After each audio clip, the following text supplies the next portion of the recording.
Gopakumaraya Govindaya Namo Namaha. Om Jnanatimirandasya Jnananjanashalakaya Chakshurunmilitam Yena Tasmai Shri Guruve Namaha. Shri Chaitanya Manobhishtam Sthapitam Yena Bhutale Swayam Rupa Kadamayam Dadati Swapadantikam Vandeham Shri Guru Shri Yuta Padakamalam Shri Gurun Vaishnavamscha Shri Rupam Sagrajatam Sahagana Raghunathanvitam Tam Sajivam Sadvaitam Savadutam Parijana Sahitam Krishna Chaitanya Devam Shri Radha Krishna Padan Sahagana Lalita Shri Vishakhanvitamscha Namam Vishnu Padaya Krishna Prishtaya Bhutale Srimate Bhaktivedanta Swami Niti Namine Namaste Saraswate Deve Gauravani Pracharine Nirvishesha Shunyavadi Paschatade Shatarine Namo Mahavadanyaya Krishna Prema Pradayate Krishnaya Krishna Chaitanya Namine Gaur Tushe Namaha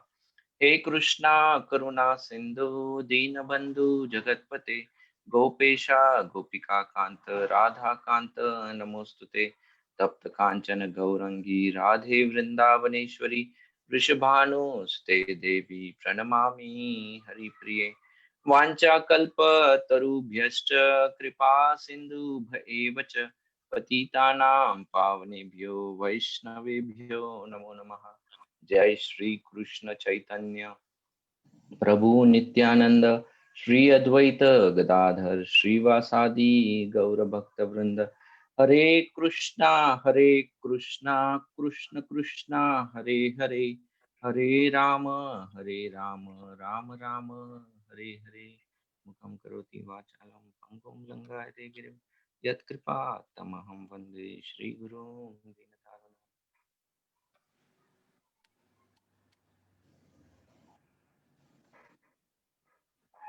Okay.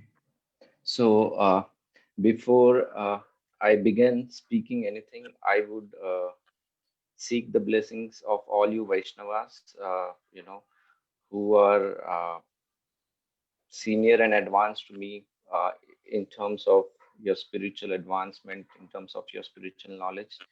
So, please bless me so that I will be able to perform this service, in a better manner. Thank you. Hari Krishna. So, today, I thought of speaking about Vritrasura because in Srimad Bhagavatam there are so many different leelas actually, and this one particular leela which always fascinated me or attracted me was about Vritrasura. One of the reasons was because Vritrasura was a demon actually. I mean, it's not that uh, there are there are many other demons in Srimad Bhagavatam who are devotees. Like for example, Prahlad Maharaj, he is born in a demonic family. So in that sense, you can say that I mean, if you have to categorize, he still comes from a demonic family, but he is a devotee. But we know Prahlad was a devotee right from his childhood. Same is with Bali Maharaj. I mean, Bali Maharaj, of course, before the Vaman Dev Leela, Bali Maharaj was a typical Asura, but still he was like a, you can say, a very good Asura type. You don't see the Asuri features of uh, Bali Maharaj. But Vritrasur was a Rakshasa. He was a demon. He was such a fierce demon. And this Vritrasur, when he displays, the Vaishnava qualities and not ordinary Vaishnava qualities, the topmost Vaishnava qualities. My God. So, such an amazing pastime, actually. And there are so many things to learn from this pastimes. And that is the reason I really like this Vritrasura pastime. Uh, and the title I give to this particular section, I call it as, the godly demon Vritrasura, actually, because he was not an ordinary demon, he was a godly demon, actually. So, so this entire Vritrasura pastime, you can actually break up it into two parts. The first part is about the understanding of the background for the advent of Vritrasura. Okay. And second part is the actual Vritrasura encounter with Indra. So that is the second part. Um, with the time restrictions that we have, I don't think so I might be able to cover the second part. So, ever in future, if I do get an opportunity again, then I might speak about it. But even the first part, the prior uh, things or the events that happen for the advent of Vritrasura are also very much instructive actually. And we are not going to talk about the past birth of Vritrasura definitely over here, because I mean that is one side of why Vritrasura advented. But within this pastime itself, there is another side as to why Vritrasura or what was the cause of Vritrasura's birth. So we'll be talking about that. So Sukdev Goswami, he starts narrating Parikshit Maharaj with a very normal statement where he says that once upon a time, King Indra offended his guru Brihaspati. Now, the moment this statement was uttered, Parikshit Maharaj became very eager to know more about this incident. He wanted to understand how is it possible that the king of demigods, Indra is not an ordinary person, he's the king of the demigods. How is it possible that the king of demigods actually offended his spiritual master? What was the reason? And this is where the section for Vritrasura actually starts. So Srimad Bhagavatam, Canto 6, Chapter 7. Okay, Indra offends his guru, or Indra offends his spiritual master. That is the title for this chapter actually. And this is, you can say, the earlier part of the pastime, which gives a kind of background for the advent of Vritrasura. So it is narrated that once upon a time, Indra, he had completed his morning duties, just like we do our so-called morning duties, where you get up early in the morning, you do your Mangalarti, we do our 16 rounds of chanting, and probably Indra might have done all those things. He might have got up early in the morning, done his Mangalarti or whatever fire sacrifice he has to perform. Everything, he completed everything. The morning duties were completely done. And now he thought, okay, now is the time for me to enjoy my senses. So he was sitting in a big assembly, and in that assembly, all the demigods were lined up, and they were also sitting and, very nicely enjoying. And within that assembly were different, apsaras and different damsels who were dancing and performing and singing. And Indra, he was enjoying this atmosphere, and he was actually enjoying his senses. Because typically if you see, actually yesterday only when we were discussing about Bhagavad Gita, in the 9th chapter of Bhagavad Gita, Krishna talks about, he talks about the demigod worship. He says, those people who are interested in drinking the somaras. And what is this somaras actually? The earthly people typically, especially in India, they refer somaras as wine, or I would say not even wine, they call it more of, whatever the liquor they drink. But actually, somaras is not just a liquor. I mean, it's not ordinary liquor. It is explained the somaras is a celestial juice, which it profusely increases the strength of your senses. It profusely increases the strength of your senses. And when one's senses become very strong, then automatically you can imagine the proclivity or the tendency to engage those senses in sense gratification also increases. And that is how, when someone drinks the soma juice, They become intoxicated with, strength and pride and those kind of things. Now you can imagine the situation over here. Indra is sitting on the throne, he's drinking this so much juice.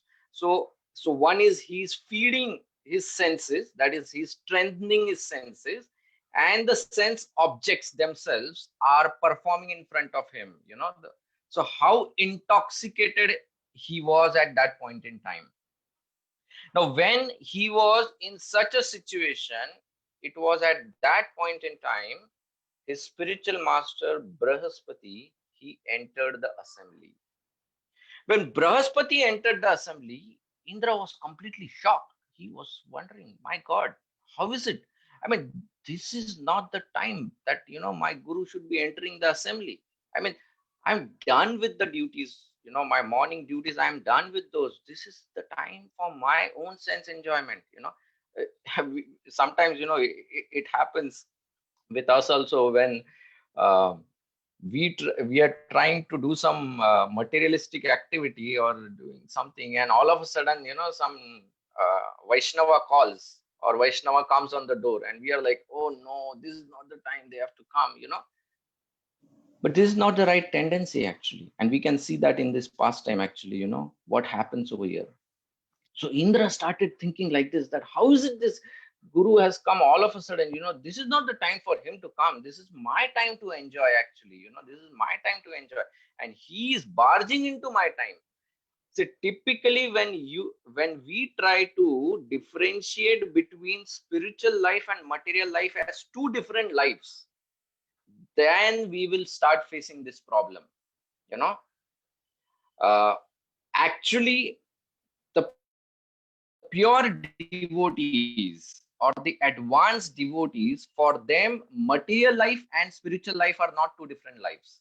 For them they are amalgamated. Rather, the pure devotees or advanced devotees within the material life, they actually are always performing spiritual activities. But we as neophyte devotees or sadhaka bhaktas, sometimes we think that okay, when I am actually holding the bead back or performing my morning duties, that is where I am doing spiritual activity. But after that, when I have my office work, or when I am with my office friends, or when I am with my family, or those kind of things, those are my material activities which are equally necessary. This is how I start thinking about it, and this is where I differentiate between a spiritual and material life. Now when this happens, when you actually differentiate between spiritual and material life, then when you try to enjoy material life and all of a sudden some spiritual being comes in between, that is where you start getting nervous, or that is where we start becoming uncomfortable. Indra also became uncomfortable in this situation when Brahaspati entered. And then Indra thought, what should I do? Because see, the etiquette is I should actually welcome Brahaspati. But the moment if I welcome Brahaspati, then I have to pass on the mic to Brahaspati. And if I have to pass on the mic to Brahaspati, Brahaspati is immediately going to, start singing Jai Radha Madhava, and then probably he might start giving a Bhagavatam class. And Indra thought, my God, I'm so nicely enjoying right now. How can I do that? So he thought, let me ignore, So let me ignore, let me behave as if I have not seen only Brahaspati. And let me continue my enjoyment. And this was the offense that Indra committed. Okay, this was the offense that Indra committed. And it is very nicely said, the mood of enjoyment carries the seed of offense. It's like a punchline. The mood of enjoyment carries the seed of offense. When we have a very strong tendency of enjoying something, the seed of offense also lies over there. Now, not necessarily the seed of offense always fructifies, but the moment there is a hindrance in my tendency of enjoying, that is where the seed of offense immediately will fructify and manifest. So the mood of enjoyment carries the seed of offense, and that is why in the Shastras again and again it is said that one should be very, very careful about sense enjoyment. Rather, sense enjoyment is actually not recommended in the Shastras. Why? Because it carries the seed of offense. And we all know how grave an offense could be, right? Because, Prabhupada says an offense is like a elephant who is trampling a beautifully cultivated garden. One's own sadhana or bhakti life, when so beautifully cultivated, but you commit an offense, it's going to get destroyed completely. And that is how this offense is. Imagine you cook a very nice kheer, a very nice payasam or kheer you cook, in a big container. You cook that, and by mistake you just happen to topple a jar full of salt in that. What happens to the whole kheer? It's completely destroyed. Did you intentionally do that? No, by mistake it happened. But the moment the salt falls in that, it destroys the entire kid. Similarly, the mood of enjoyment carries the seed of offense. And by mistake, also this seed might get fructified. And that is what happened in this case of Indra. He did not actually have the intention of offending his guru. But the tendency of enjoyment was so strong within him that he ended up offending his guru. How did he offend his guru? Did he say anything to the guru? Did he punch his guru? Did he do anything? No, he did not. No,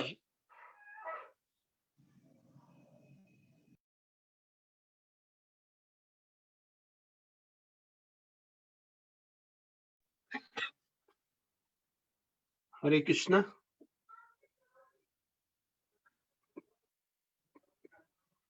Have we lost? Hare Krishna, can you hear me? Yes. Yes, Prabhuji. Looks like Prabhuji is having some. Prabhuji. Okay, no problem. Just make sure that it's not disconnected.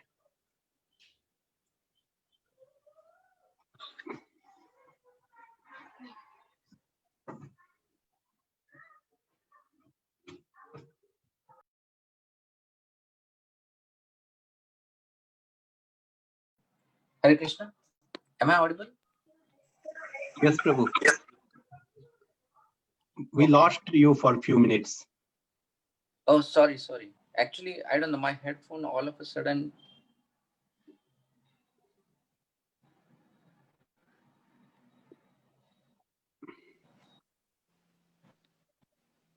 Okay, can you hear me now? Yes, we can. Yeah, we can hear you. And the last Okay, thing you were saying can you was please tell me at what? Yeah, what was it? Indra did not intentionally mean to offend his guru. Yeah. Okay, right. So Indra did not actually intentionally meant to offend his guru. And I mean, you see that he did not say anything to the guru. He did not physically commit any offense, but mentally he committed an offense. And mental offense is counted because this Leela is of Satya Yuga actually. So Brihaspati became offended, and Brihaspati left that assembly actually. He just left that assembly. So the behavior of Brihaspati we will discuss little later. But what happens over here?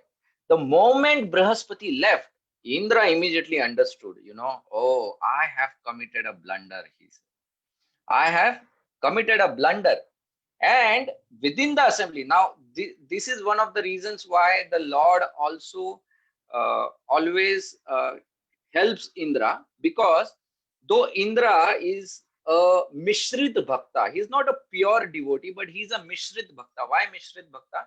Because he has that proclivity to do sense enjoyment also, along with devotional service. So he performs bhakti or devotion also to the Lord, but at the same time he also performs sense enjoyment actually.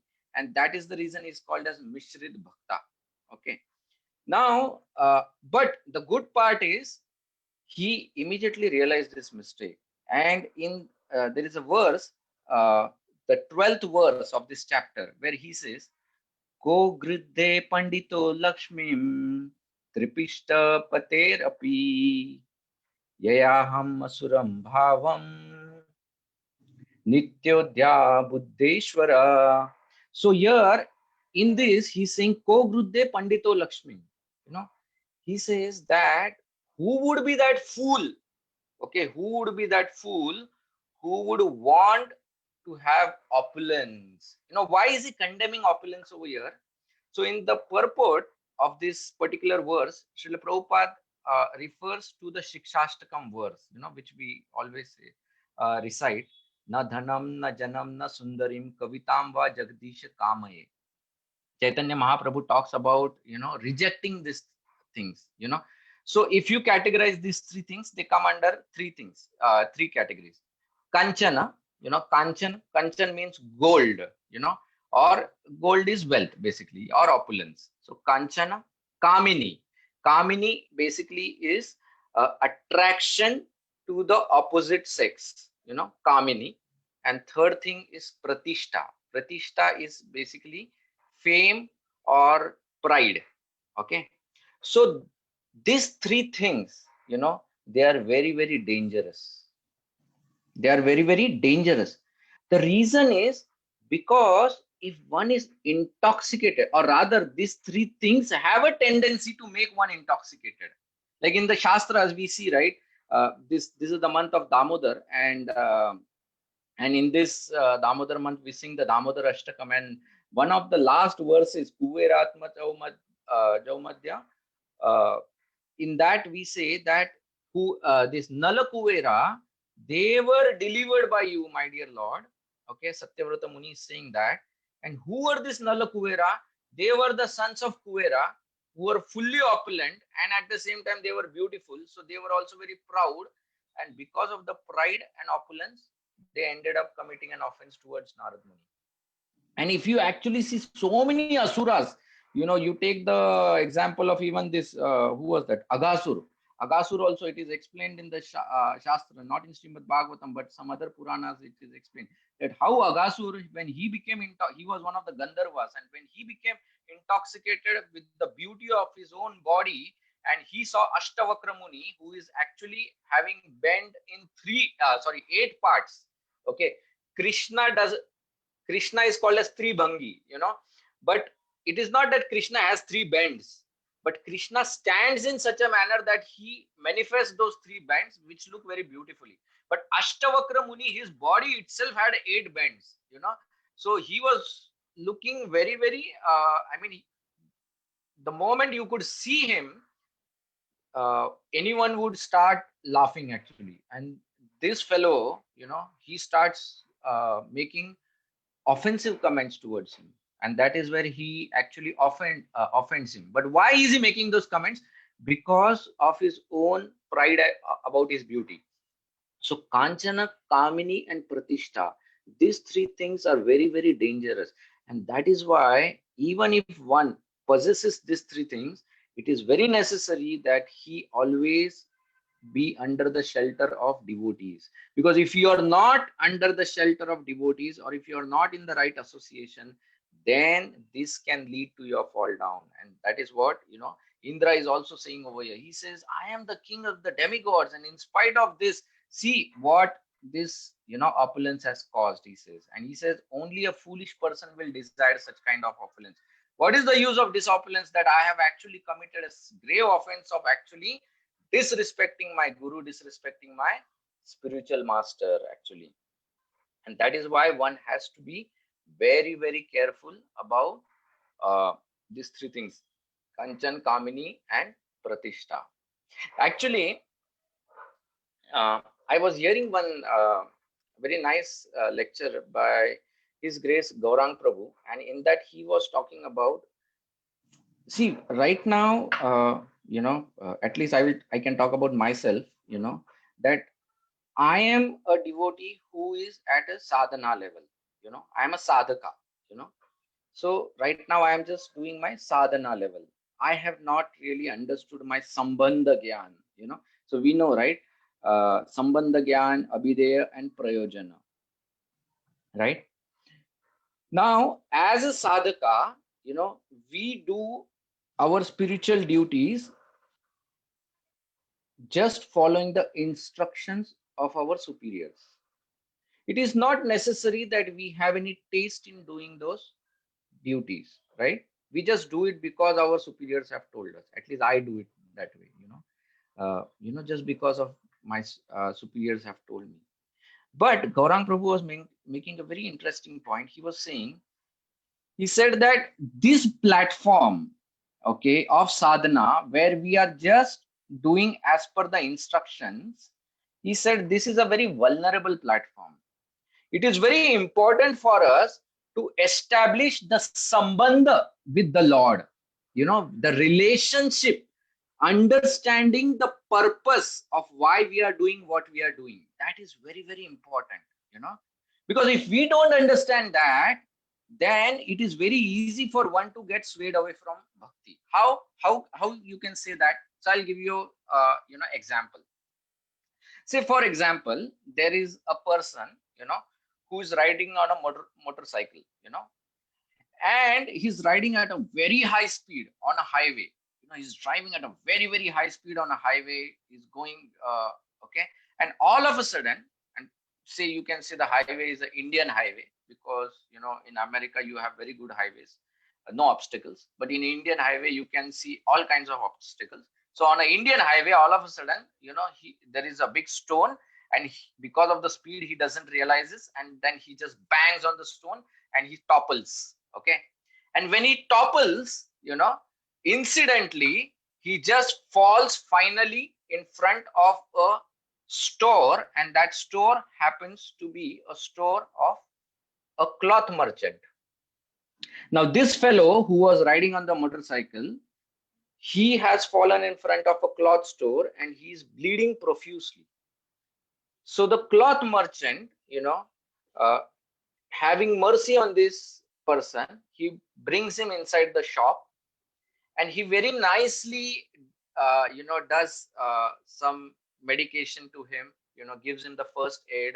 He wraps up the cloth, he stops the bleeding and everything. So very nicely, he gives him water or probably some juice or something, and after an hour or two, this person, he feels better over there. And after he feels better, he thinks, okay, I am good now, I can leave from here. So he's about to leave. And when he's about to leave, the shopkeeper says, oh, you're leaving now? And he says, yeah. Thank you so much, for whatever you have given me. Now I'm leaving. So he said, oh, by the way, I have such a wonderful shop, you see, and there are so many different nice clothes over here. Would you like to buy something over here? He says, cloth? Oh, I did not come here to buy a cloth. I just came here by accident, actually. Actually, I came here for my own need. I fell down, I was in deep pain, and I needed something, and that is the reason I came. But I never came here to buy the cloth, right? Now, if you try to relate this to our Krishna consciousness, it is something similar, Krishna also says in Bhagavad Gita, 4 types of people approach me, Artho, Artharthi, Jigyasu, and Gyanis. But in Kali Yuga, most of the people are either Artho or Artharthi, those who are either distressed or those who are in need of something. So these people, they come into the temple, Krishna consciousness, and they start, associating. And the moment Krishna does some, nice medical care for them, some first aid and everything, where everything, his wound is okay, he's like out of his distress and all those things, then he thinks, okay, now I'm good, I can just go around. And Krishna says, hey, wait a minute, what about, bhakti? He says, bhakti, my dear Lord, next time, actually, this is what I was really lacking, and I came here just for uh, patching up my enjoyment, actually. But bhakti, I think I have some more time, actually. I'll become serious little later, right? So unless and until we establish that sambandha, or unless and until we understand that sambandha gyan, it is very difficult for us to steady ourselves on that platform. So if we have to really curb this tendency of enjoyment, then one of the ways in which we can do is by understanding our sambandha gyan towards the Lord. And when we understand that, then no matter how much opulence we get, but we understand our sambandha with the Lord, and because of that, we actually don't deviate in spite of all these allurements and sense gratification, opportunities, whatever come in our life. Okay, so that Sambandha Gyan is very, very important. Now, after this, on the other side, if you see the behavior of Brahaspati, now Brahaspati's behavior is very ideal, because if you see, um, um, again in Shikshashtakam, Chaitanya Mahaprabhu says, one of the most important thing for a devotee is Trinadapi Sunichena, Tarorapi Sahishnunam, Amani Namanadena Kirtaniya Sadahat. You know, my Shiksha Guru tells me that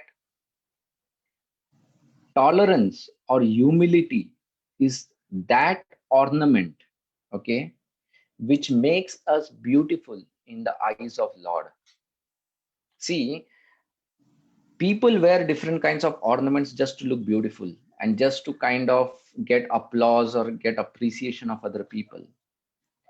Which ornament is there in this world that can attract or make the Lord appreciate us? No ornament. I mean, Krishna is, he has all the six opulences in the world. So which ornament is going to really attract the Lord?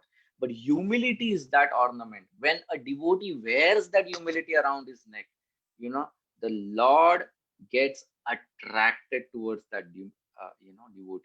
And that is why Chaitanya Mahaprabhu says that, see, though there are no rules and regulations in chanting the holy name, Namnam akari bahuda nirja sarva shakti tatrarpita niyamita smaranena kalaha. He says there are no rules and regulations in chanting the holy name, but you have to cultivate a certain mood in chanting the holy name, and that mood is about humility. In that mood, if you chant the holy name, that is where you will achieve perfection, and that is why that ornament is very, very important. So tolerance is that ornament which devotees should always wear. Brahaspati, by his own behavior, he is displaying that. He did not go and curse Indra. Brahaspati had the ability to turn Indra into ashes right there and then. That is how powerful Brahaspati was. But he did not misuse his Brahmanical qualities. Rather, he thought, okay, this is not the right time. Probably Indra needs to be taught a lesson, but let me not be that person to teach him a lesson. Let time teach him a lesson. And Brahaspati just left that assembly over there. We see this similar behavior, right? When Daksha offends Lord Shiva, So Lord Shiva also, for Shiva, he can hold his trident and chop off Daksha's head right there and then, but he just left the assembly over there. He just left that assembly, and he did not thought of engaging in with Daksha, in a war of words or physical war over there. So that tolerance is a very beautiful quality that is displayed by advanced devotees or Vaishnavas, and that is what we can learn from Brahaspati over here. Now, what happens, after this offense is committed? Immediately Indra starts losing his opulence, immediately. The guru has gone now, the guru has left him. So Indra does not have any shelter. He's shelterless over there.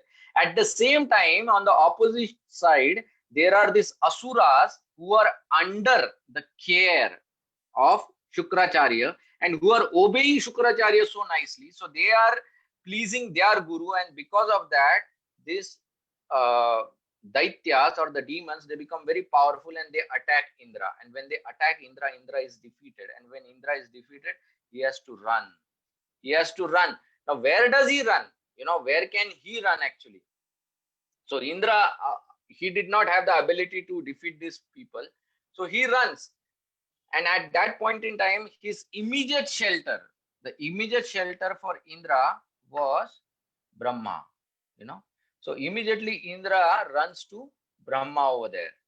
And at that point in time, if you see verse number 21 to 25, this section of this chapter are the instructions of Brahma actually. And I have compiled there are only 5 shlokas, and I have given a title to each of these shlokas very beautifully actually. Again, there are so many things that we can learn from this. Okay.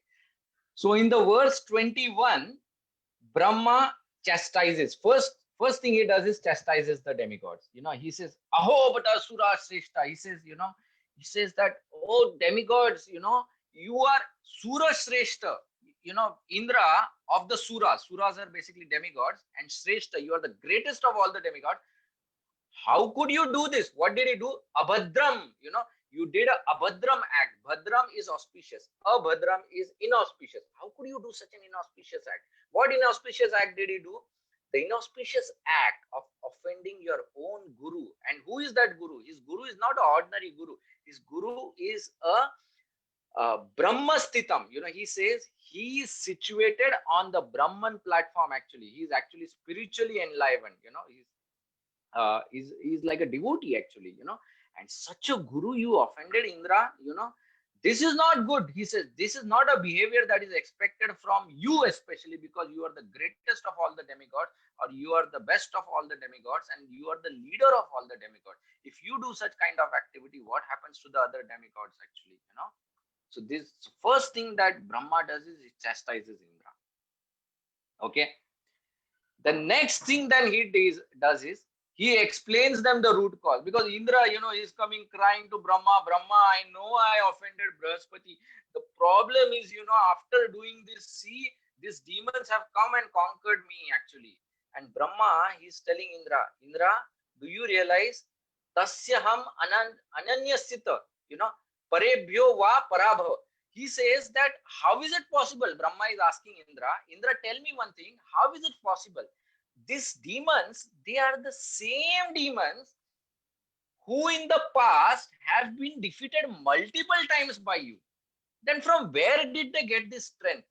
How was it possible for these demons to conquer you? It is your own doing, or it is your own mistake, because of which the demons have become powerful. Rather, your strength has deteriorated and they have been able to capture on you. It's a big lesson, right? Because when I read this response of Brahma, it gives a very, very different perception for us to look into our own life. In our life also, so many times we encounter failure. And every time we encounter a failure, we always have a cause related to that failure. And every time that cause is not us. Every time the cause is not us, it is someone else. Why? Because we are born and brought up like that. That is the culture in which we are born and brought up. At least I can talk about the Indian culture. I don't know how this is taught in the Westerns, but in India, I will tell you what happens. In our childhood, when we are like babies, or when we are like small children, 3 years old, 4 years old, or 5 years old, that time when we are playing, and while playing, if we fall on the ground, or if we kind of knock something and hurt ourselves, we start crying. And when we start crying, the elders, what they do is, they don't come and slap us. They will slap either the floor, or they will slap that thing because of which we are hurt. And they will actually chastise the floor and that thing. And they will try to pacify us. Now, what does this signal to me? It signals to me that I am not at fault. The floor is at fault. Or that object which hurt me is at fault. And this is the tendency we always carry throughout our life. Every time we are hurt in our life, or every time there are problems in our life, the first thing we do is we find the cause outside us. Whereas Brahma is teaching us that it is not outside you, it is you who are the cause of your own failures, or whatever pain you encounter in your life, that it is your own karmas, it is your own activities because of which you are getting, the demons are just an instrument that, they are giving that to Indra. Similarly, in our life also, Amrendra Prabhu, very nicely, he explains this with an example. He says that, imagine if I take this bottle and if I start hitting my head, and then I start complaining, oh, this bottle is so bad, it's hurting me, people will start laughing and they'll say, oh, this orator has become mad. He himself is holding the bottle and he's trying to knock his head, and he's saying the bottle is hurting. It is not the bottle, it is his own hand who is holding the bottle. Similarly, when different people or different situations hurt us, we should start seeing our own hand behind those situations or those people actually, rather than just blaming the people or being discouraged by those people or being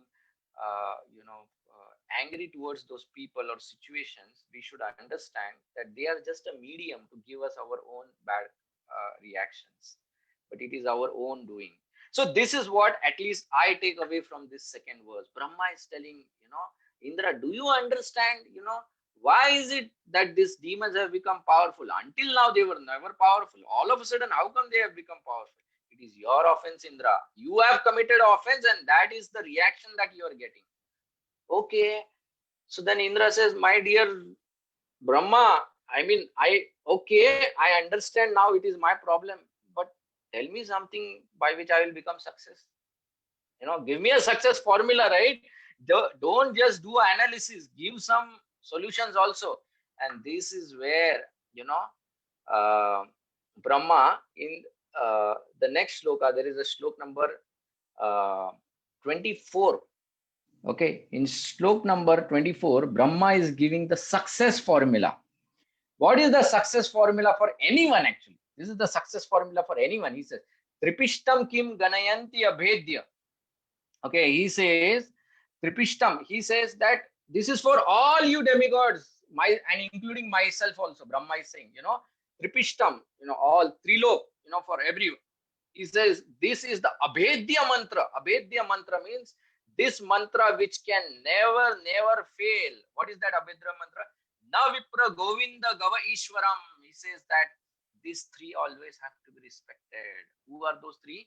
Vipra, that is, Vipra is Brahmina or the Vaishnavas, those who are learned, basically. Vipra, okay. And learned means not material education, but one who has the ultimate understanding, the spiritual education. They should be Mahatma, Mahatma names. They should be Mahatma. So Vipra. The second one he talks about is Gava. Gava is cows, one should also worship the cows. And the third one he talks about is Ishwaram. Ishwaram is none other than the Supreme Personality of Godhead. He says that anyone who worships these three, he says they will never fail. So in short, what he's trying to tell is, he's trying to tell the demigods that, okay, demigods, you should make sure in your life you never disrespect a Vipra, a cow, or the Supreme Personality of Godhead. As long as you don't offend a Vaishnava or a Brahmin, offend a cow or the Supreme Personality of Godhead, you will always be successful. So Indra says, okay, Brahma, it is fine, but the problem is my Vipra has vanished. I don't find him. I sent everything. I turned on my GPS. Everything I have turned on. The satellites are on. Everything is on. But all of a sudden, Brahaspati is not to be found. What should I do? I need a Vipra so that I can worship him. So what is the solution over here? And that is where Brahma says, okay, fine. Now that Brahaspati is not available, what you need to do in such situation, unless and until Brahaspati himself now manifests, till that time, you need to take shelter of some guru. And who is that guru? So that time Brahma says, there is only one person who I feel at this point in time is fit to be your guru. And he gives the name of Vishwarupam. So there is one of the Adityas, that is one of the sons of Aditi. His name was Twashta. Okay, Twashta is one of the Adityas, demigods basically. This Twashta, he married to a wife who was a daughter of a Asura, matlab demon, from the demonic side. Her name was Rachna. So Twashta married Rachna, and through them he begot a son whose name was Vishwarup. So Vishwarup, being a son of a demigod father and a demon mother, he had two heads. He had two heads, and he had an equal inclination towards both of them. But this Vishwarup, he was a very, very fixed up. He was a very, very fixed up devotee actually. And Brahma tells Vishwarup that, Brahma tells the demigods that, see, You go and approach this Vishwarup. He will definitely help you. Okay. Rather, he is the only one who can save you from this situation. But Brahma says, at the bottom he puts star, terms and conditions, right? I mean, anytime we go to buy or sign a contract or something, many a times we have those terms and conditions at the bottom. So Brahma is also telling a terms and conditions. He says, what is the term and condition over here? He says that, my dear demigods, you can accept Vishwarup as your guru, provided you are ready to tolerate. You are ready to tolerate what? You are ready to tolerate his inclination towards the demons. Now, demigods did not hear only this, frankly speaking. They were so excited to get a solution. Sometimes when we are so excited to buy a commodity, that even if that fellow says, sir, can you please check this box of terms and conditions? We say, by default, we don't even read the terms and conditions. We check the box and we say accept, and we buy the commodity. And when the commodity starts giving problem, then we start complaining, oh, what about this? You never told. Oh, we told, it's there in the terms and conditions. You did not read the terms and conditions. This material life is full of terms and conditions. That is a lesson. It does not come free of cost. Vishwarup also, this term and conditions, these demigods did not read. So Indra accepts Vishwarup as his spiritual master, and then he very faithfully starts serving Vishwarup. And Vishwarup, he performs a yajna for Indra, and through this yajna, Vishwarup also, he gives Indra the Narayan Kavach. There is an entire chapter in Srimad Bhagavatam which talks about this Narayan Kavach. Narayan Kavach is basically, there are different mantras which are chanted by touching different parts of the bodies. That way the entire body gets protected actually. And this expert way of chanting these mantras was taught by Vishwarup to King Indra. There is also glories of this Narayan mantra that is explained in the same chapter of Shlok, in text number 38 to 40. How this mantra will never fail. Okay. So Indra actually, he got this Narayan mantra from Vishwarup. Now, I mean, when I read this chapter, I got so fascinated about this Narayan mantra. I thought, my God, amazing. The same mantra which was given to Indra, Narayan Kavach, let me also take and, let me also chant, And I even took the Achman Patra and I started doing the whole Narayan Kavach, and I did also many times. I did actually. But then I realized that Srila Prabhupada has already given us this Narayan Kavacha, This tilakas that we put on different parts of the bodies, they are nothing other than Narayan Kavach actually. If you see, they are nothing other than Narayan Kavach. By applying tilak, and that is why tilak is so important actually, we as Vaishnava. See, there are these subtle Vaishnava etiquettes that we should be very, very particular and careful about. Sometimes we become very, very casual about these things, especially with tilak I have seen. And I mean, why should I talk about others? I mean, I myself, few years back, I was like this, I would put tilak only when I'm about to go to the temple, or only when I'm about to have a program at my home. That is the only time I would put tilak. Other times I would wipe up my forehead, thinking that, oh, it's not good. Or I mean, I used to think, what will people talk about? But come on, this tilak is actually providing me full protection, And not only protection, this tilak is basically a sign which talks about my loyalty towards the Supreme Personality of Godhead. It's my, like, typically, when there are stray dogs, right? There are stray dogs on the street. And if there are stray dogs on the street, the government people, they come to catch the stray dogs. When they come to catch the dogs, the first thing they will see is, does he have any kind of sign of a owner? Like in India, either the dog has a belt around his neck. If the dog has a belt around his neck, then they know, oh, okay. So this dog is not a stray dog. We putting tilak and wearing kanti are the same things, you know.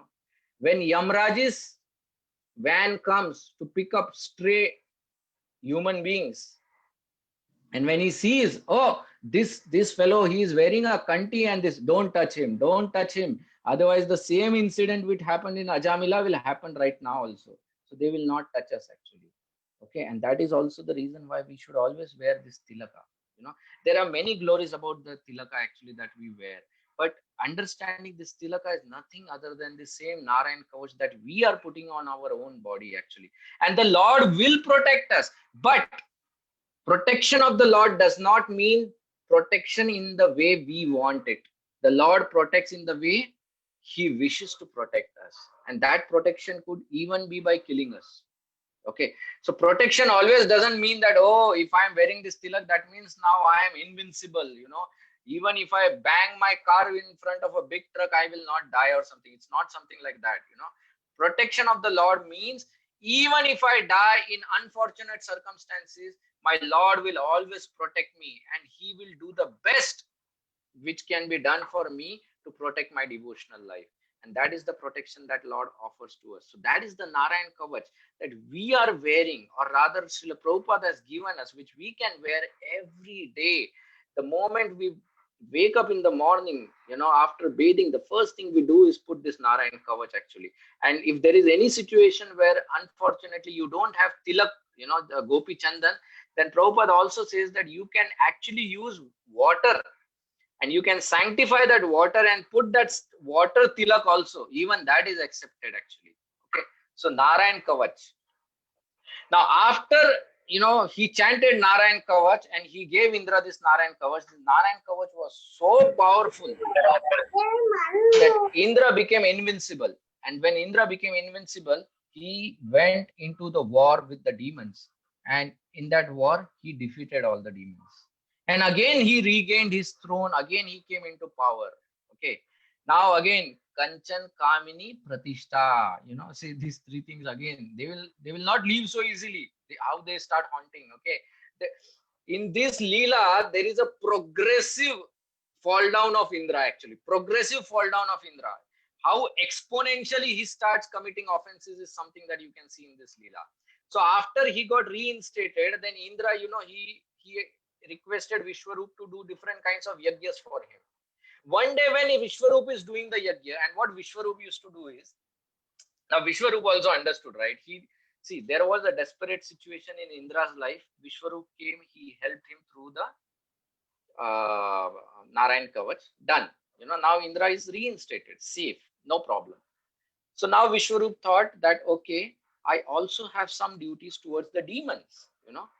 So when Vishwarup used to perform yajna, so he used to chant one mantra but put two ahutis. So when Indra saw, he thought, my God, how is it that, you know, the ahuti is getting over so early? You know, he started wondering, there is some problem, you know. So he sent some spies and he said, just put your ear close to his lips.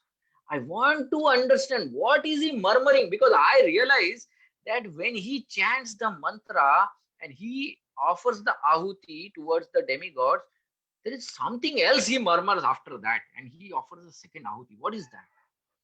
And the spies go and they hear, and they come to Indra and say that, Indra, this fellow, after offering the ahuti to you, he also offers the ahuti to the demons. What? This is cheating. This is not the right thing. How can he do this? You know, I am providing him everything, and how can he cheat me? See, this is where he forgot that term and condition, right? Brahma had told him, Brahma had told Indra that provided you tolerate his inclination to the demons, he forgot that term, and rather probably he might have never read also actually, or understood also those terms and conditions. Indra immediately goes over there, he draws his swords and he chops off the head of Vishwarup there and then. The first offense that Indra committed towards his guru was a mental offense. This offense he commits is a direct physical offense. That's it. He kills his own spiritual master over here. Now you can imagine what happens to Indra. You know, when Vishwaroop is killed, again, the same cycle starts. Again, the fall of Indra starts. And now this time the fall is much, much bigger, And so huge is the fall that Indra thinks that now this time even Brahma cannot help me. Even Brahma cannot help me. Because rather, he might be even able to help me, but with what mouth I should go to Brahma? He had very clearly instructed to me, tolerate this thing. I did not tolerate that. Now, if I go to Brahma, he might probably slap me straight away and he says, get lost from here. Don't come to me again for a solution. So Indra thought, now I need to go to someone superior than Brahma. Who is superior than Brahma? It's the Supreme Personality of Godhead. And that is when Indra, he approaches the Supreme Personality of Godhead. He chants those beautiful prayers, which typically the demigods chant in order to please the Supreme Personality of Godhead, the Purusha Sukta prayers, actually. And the Supreme Personality of Godhead also is very pleased after hearing those prayers, and he manifests himself. Haribol, you all can hear me, right? Yes, Prabhu, we can hear you. Yeah. Okay. So now the Supreme Personality of Godhead is, very pleased with the demigods, and he appears on the scene, okay, to help them. Okay. Now, here, before actually helping the Supreme Personality of Godhead, he utters certain verses, actually. There are certain instructions the Supreme Personality of Godhead gives. Those are also very beautiful. Those are almost around 8 to 10 in numbers. I don't think so I can cover them right now. So I would rather stop at this point in time. I know it's a very incomplete halt, but I think at least whatever we discussed today, especially towards the mentality, of sense gratification, if we can carry this certain things like the tendency of enjoyment, okay, always carries the seed of offense. Okay, that is one thing. The second thing is tolerance or humility is that ornament which makes us beautiful in the eyes of God, which all the Vaishnavas should wear. The third thing is it is very important for us devotees to be careful about Kanchan, Kamini and Pratishtha, because this always lead to fall down.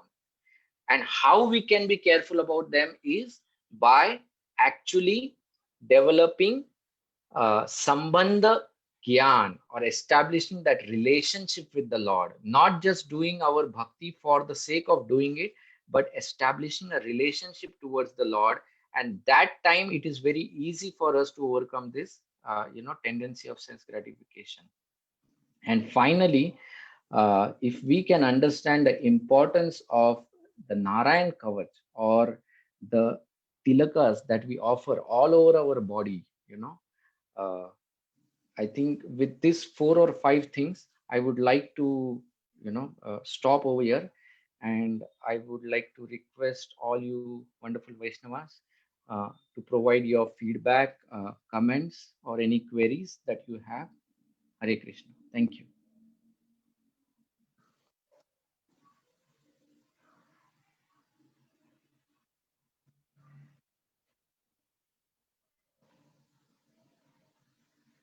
Hare Krishna. Hare Krishna, Prabhu. This is Tirthapada Madhavdas. Yes, Prabhu. Haribol. Well, first of all, wonderful session and a lot of insights, Prabhu. You have given a lot of, insights, and like couple of golden rules also you have given. So thank you, Prabhu. Thank you so much for your class and spending time with our congregation. Thank you, Prabhu.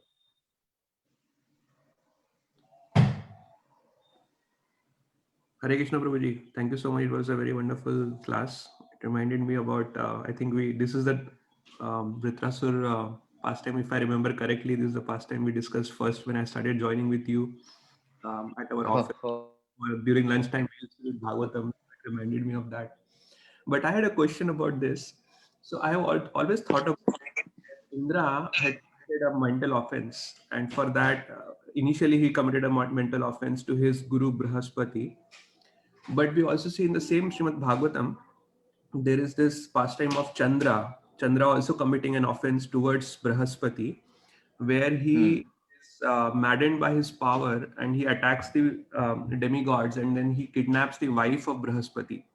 And not just Correct. that, he actually bears a son also with the wife of Brahaspati, and then ultimately Brahma had to intervene to get things sorted out. But we don't see any reactions coming to Chandra.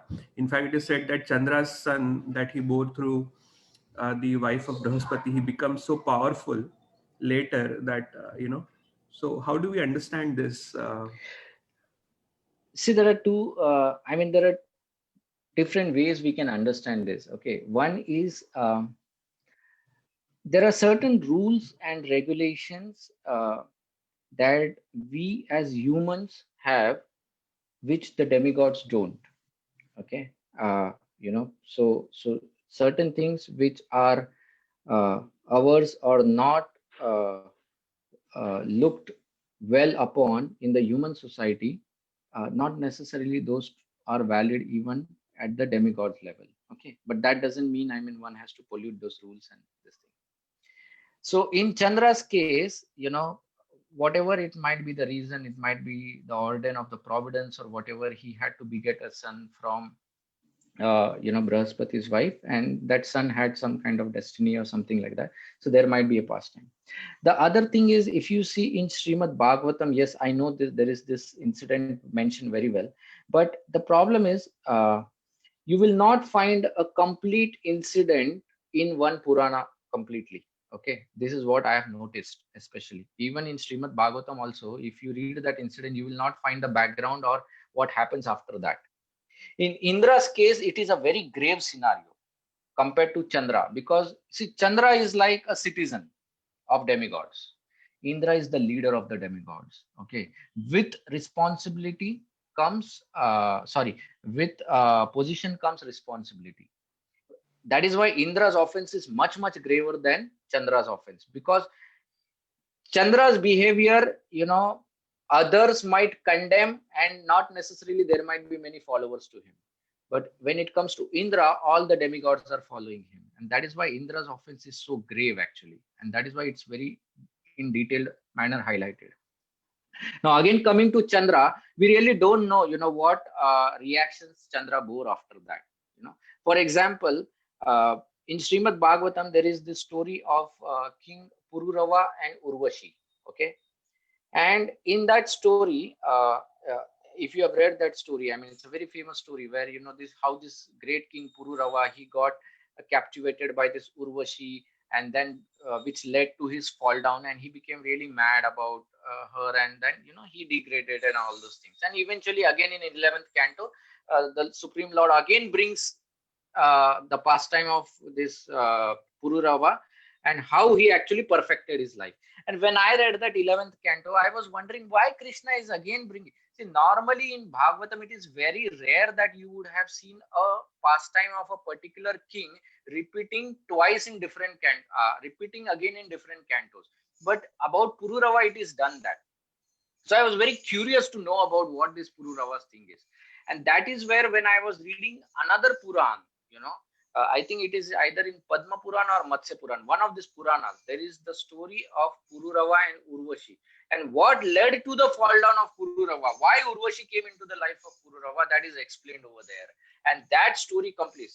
Probably sometime later I can tell you the whole story also. It's very amazing and very frustrating, actually. When I read that story, I was like, my God, in this world, you can never be happy, because even if you are happy by your own self, Pururava was such a powerful king that everything was going well. He was ruling the citizens very well. But all of a sudden, some demigods, Dharma, Artha, Kama, and Moksha, not Moksha. Dharma, Artha, Kama, Moksha. Rather, these four, they thought of testing this Pururava. They come into the assembly of Pururava, and Pururava, understanding this four, he knows that of all of them, Dharma is greater actually. Of course, Moksha was not there. Dharma, Artha, Kama, these three come in the assembly. Dharma is greater than these three, so he gives Dharma elevated seat. seat, and the other two he gives them little lower seats, which is right actually. He gives them seats according to the position. But the other two take offense towards this Pururava, and they curse Pururava that, because of Kama you will fall down, and because of that Urvashi comes into the life of Pururava, and that leads to his fall down. And I was like, my God, firstly, what was the reason for these three fellows to come into the assembly of Pururava? Because he was very nicely ruling. He never called these three fellows. You come to test Pururava in the assembly, and over there when you come, when this king very correctly he gives you your own position, you go and curse him. That means this material world is full of miseries, just like Krishna says, Dukkhalayam Ashashvatam. This material world is full of this thing.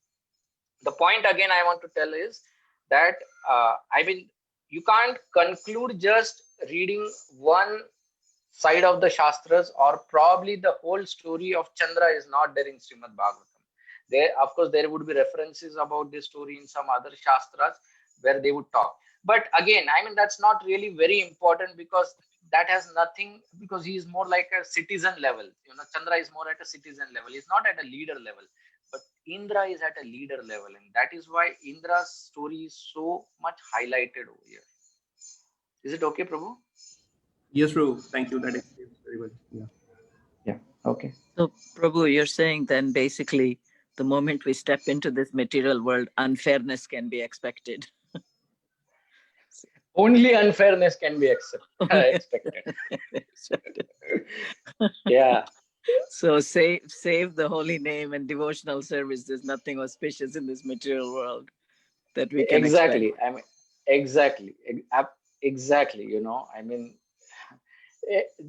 Every now and then there will be someone who will come and do some harm to you. It's like that. It's just a matter of time. Even though it might seem completely unfair to us, like you said, Pururava seemed so unfair. Yeah. Right. Hare Krishna Prabhuji. I just would like to Yes, share a Prabhu. comment. Yes, Prabhu. So regarding mental offense and three other things that you mentioned, Kangan, Kamini, Kanchan, and Kamini, and Pratishtha.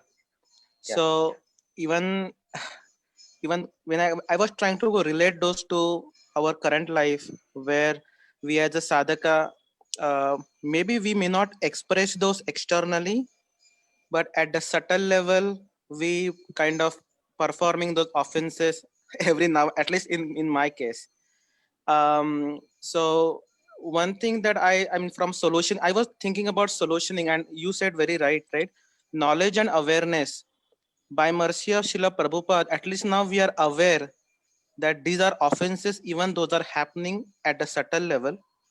Yes. Now the solutioning perspective, one thing that I heard in one of the ISKCON lecture, once you have a knowledge and awareness, then at the time of the offense, once you know your mind is making that offense, maybe Kangan, Kamini, or Pratishtha, try to get that mind towards chanting.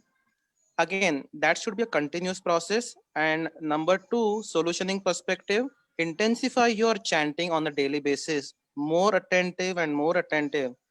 So these are the two things that I learned, that at the time of offense itself, make your mind go away and try not to continue on that path, even though it is a subtle offenses. And the second is on a daily basis, intensify your sadhana, because that will eventually help you.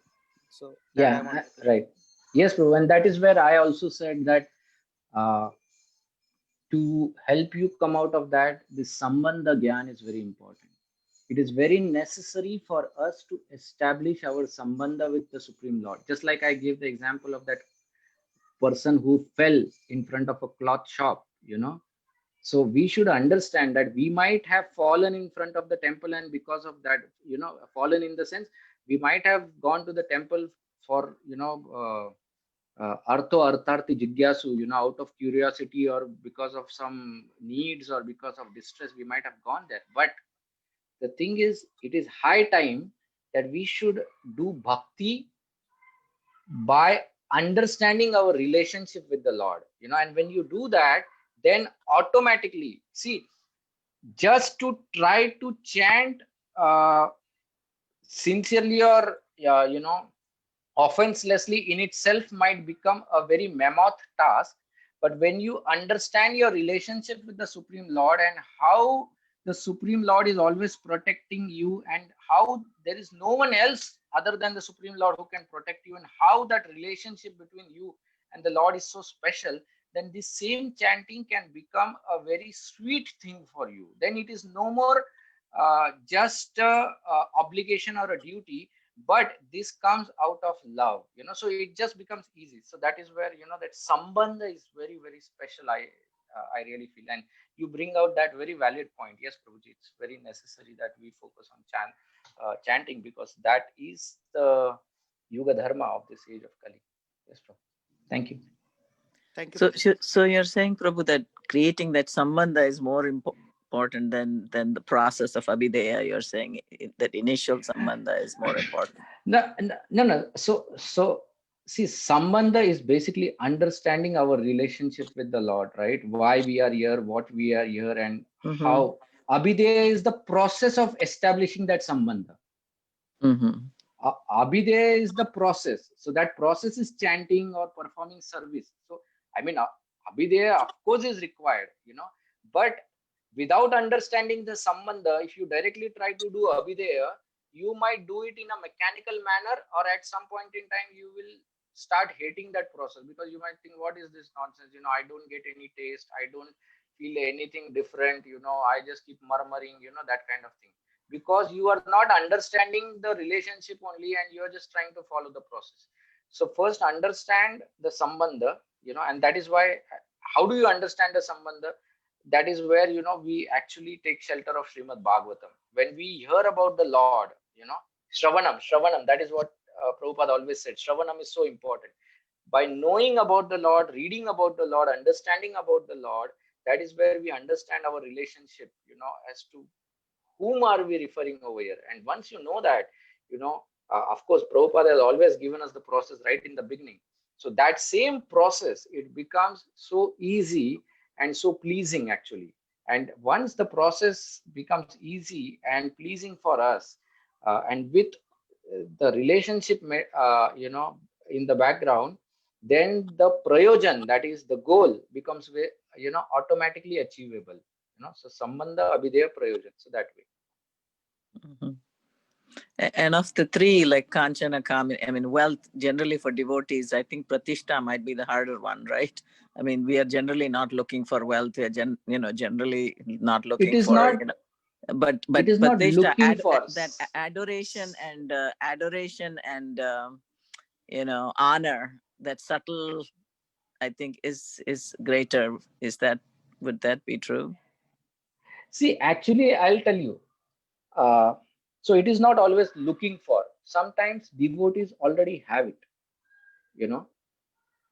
Like for example, there are some devotees, just by their family background, or probably just by their own whatever merits or credits, they are doing very well in the material life. When I say material life, I mean they are in a very well-to-do. Now what happens is, this is where, if the devotee is not very well situated in devotional life, then he might start misusing that same thing. He might be giving very healthy donations to the temple also, or to propagate the Krishna consciousness. But at the same time, he thinks, see, I am already doing this part of it. The other part of it, let me try to enjoy for myself. This is the Indra mentality, right? Indra says, morning program is over. Now it is my time to enjoy with the Apsaras. He says, I am not saying I will not do the morning program. I'm doing both, I see. So, yeah. So even in our devotional life, it could be any three of this, it could be any three of this,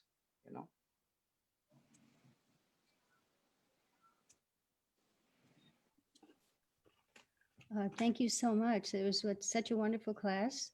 I just wanted to say that it's so good to remember that what Prabhupada has given us is for our protection. He's so kind. Everything he's given us, even the rules and regulations, they're to protect us from Maya, following these. It's not meant for us to suffer, oh, you can't do this, you can't do that, but it's for our protection. And also that, what was the other thing? There was something else. Oh, I can't remember now. I had something else. But thank you so much. It was wonderful. Thank you. Oh, and that everything is included. Like the Narayan Kavacha you were saying. Yeah. Yeah, it's good to hear this because it reaffirms our faith that everything is included with what we've been given. There's nothing Yes. lacking. Yeah, Prabhupada has given us everything. Everything. Thank you. Thank you. Hare Krishna Prabhuji, please accept my humble obeisances. This is Vallavi Gopi. Very nice class, Yes, ma'am. Prabhuji, and lot of points, take-home points, which are going to help us in our daily sadhana too. So never heard this past time in this point of view. Thank you so much for a lot of insight points which you have given to us. Looking forward you. more of your association too. Hare Krishna. Thank you. Hare Krishna.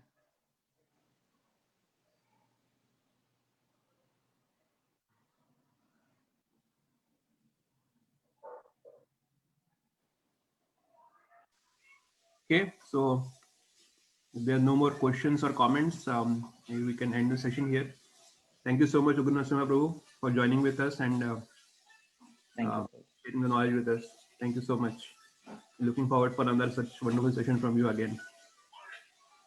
Thank you, Prabhuji. Thank you for giving me the service. Thank you. Hare Krishna. Hare Krishna. One second.